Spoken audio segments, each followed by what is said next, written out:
viewers, gimana kabar kalian? Iya, pastinya as always saya selalu mendoakan kita semua dalam keadaan sehat dan pastinya dalam lindungannya. Nah, kemarin-kemarin kita udah ngebahas tentang isu-isu COVID-19. Nah, saya sebenarnya sedikit pengen membawa isu yang mungkin bukan COVID-19, pastinya bukan COVID-19 kali ini, tapi satu jenis, saya bilang apa ya, bisa dibilang obat, bisa dibilang ya obat terlarang lah yang banyak disalahgunakan oleh orang, yaitu pasti semua Anda sudah tahu yang namanya kokain.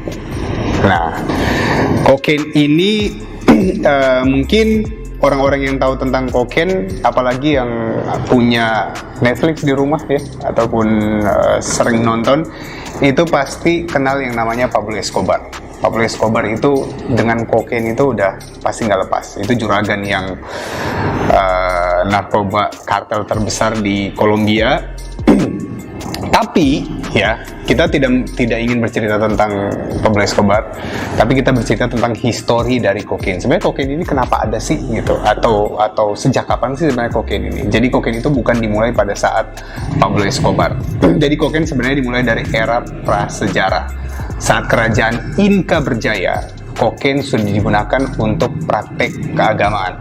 Ya, kokain itu dikonsumsi dengan cara memakan daun yang namanya itu disebut dengan daun coca. Nah, dahulu kokain hanya bisa dikonsumsi oleh orang-orang tertentu. Ya, ingat, hanya orang-orang tertentu. Orang-orang tertentu ini bukan berdasarkan kesehatannya, tapi strata bangsawannya. Namun berubah saat Spanyol itu masuk ke benua Amerika. Maksudnya Spanyol, bukan Spanyolnya yang masuk ke benua Amerika ya, tapi pihak Spanyol ini masuk benua Amerika menggunakan kokain untuk mengontrol masyarakat tambang di Peru. Dari sinilah kokain itu mulai dikenal. Nah, ada namanya Albert Niemann, orang yang pertama kali mengekstrak kokain pada tahun 1859 untuk kebutuhan penelitian dan medis. Ya. Namun kokain menjadi populer saat Sigmund Freud mempromosikan lewat buku berjudul Uber Coca. Jadi Uber Coca. Dia mengatakan kokain bisa menyembuhkan depresi dan impotensi. Meskipun bukan peneliti aktif, Sigmund Freud menuliskan buku ini berdasarkan pengalaman pribadinya selama menggunakan kokain.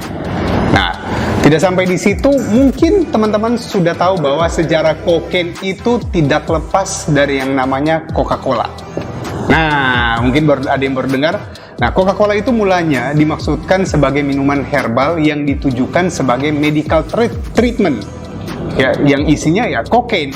Namun saat masyarakat sudah mengerti betapa bahayanya kokain, mereka menuntut Coca-Cola untuk mengubah komposisi tanpa kokain. Saat Perang Dunia Pertama, Coca-Cola menjadi populer dan menjadi minuman favorit kita hingga saat ini. Wow, mungkin di negara kita aja satu hari mungkin laku jutaan botol ataupun jutaan kaleng Coca-Cola itu. Luar biasa. Coca-Cola merupakan salah satu perusahaan yang sangat sukses di dunia hingga saat ini. Nah, setelah dari situ kita kembali lagi ke sejarah kokain. Tahun 1912 itu sejarah kelam sebenarnya bagi Amerika berkaitan dengan kokain. Hanya dalam 1 tahun ditemukan laporan ada 5.000 kasus kematian berkaitan dengan kokain. Ingat, 1 tahun 5.000 kasus kematian dengan kokain pada saat itu.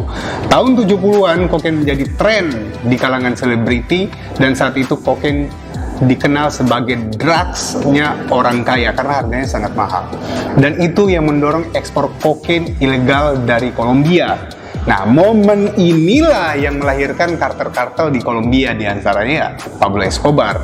Yang paling terkenal lah Pablo Escobar. Bahkan Pablo Escobar sendiri infonya adalah dia menawarkan kepada Kolombia untuk membayar hutang negaranya itu memakai uangnya dia. Saking banyaknya uangnya Pablo Escobar dari penjualan kokain ini. Nah, tapi tidak lepas dari itu, kita melihat kan kesuksesan orang-orang yang menjual kokain waktu itu, tapi tetap mereka berakhir dengan kematian.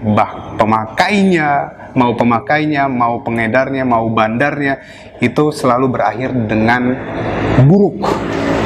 Kenapa? Karena selain kita udah tahu ini sangat melawan hukum dan hukumannya sangat berat untuk kokain. Kenapa hukumannya sangat berat? Karena kokain itu bersifat merusak, gitu.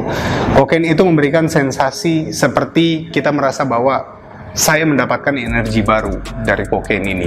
Tapi lama-kelamaan orangnya akan bisa ketergantungan dan merusak seluruh sel-sel dalam tubuh. Ibarat kata gini, simpelnya adalah seperti ini. Tubuh kita ini sebenarnya secara alamiah punya sel-sel yang bekerja secara normal. Tapi ada kokain dari luar yang memaksa bahwa tubuh kita ini bisa bekerja lebih lagi. Contoh gini.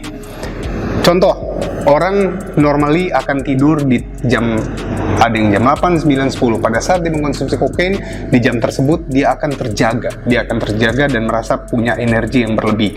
Nah, ini akan menjadi ini kenapa bisa terjadi, karena kokain itu bekerja di dalam sel untuk merangsang yang namanya hormon kesenangan, euforia hormon.